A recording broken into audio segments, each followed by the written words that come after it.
తీసుకున్నప్పుడు ఏ మోడీ చేయలేమో ఇదేమో సబ్బులు అంటారు, ఇదేమో పేస్ట్ అంటారు అని ఎవరో పిలిస్తే వచ్చేవాడు. నాకు ఇది వచ్చినట్టే తెలిసింది. ఇండియాకి వండర్స్ ఉన్నాయి కదా, 8 వండర్స్. 8వ వండరే మోడీకి. ఒక భారతదేశానికి వెన్నెముక కాపాడుతుంది మోడీకి. ఎలాగంటే మోదీకి అవకాశం తీసుకునే వాళ్ళు ప్రోడక్ట్ వాడతారు, ఆరోగ్యంగా ఉంటారు, తద్వారా ఎంతో మందికి ఉపాధి అవకాశాలు. అందుకు కామధేను కర్మవృక్షం అంటాం మోదీకి, మన ఇండియాకి.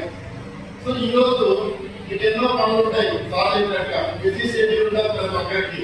రాసి పెట్టేటలో మోడీ కేర్ వస్తే ఒకే అంటే దేవుడు చెప్తారు, మా అప్లయన్స్ అంతా చెప్తారు. మోడీ కేర్లో వచ్చి ఇక్కడ నిలబడాలంటే వాళ్ళకి రాసి పెట్టింటేనే వస్తారు. మనం రాండి రాండి రాండి అంటే రాదు, రాసి పెట్టింటేనే జరుగుతుంది ఏదైనా కానీ వాళ్ళకి. ఇక్కడ వచ్చిన వాళ్ళు అందరికీ కూడా మనకి మోడీ కేర్ అందరికీ కూడా అదృష్టవంతులు అవుతారు. ముందుగా మన నేషనల్ ఆంథమ్ ఉంది, మన జనగణమన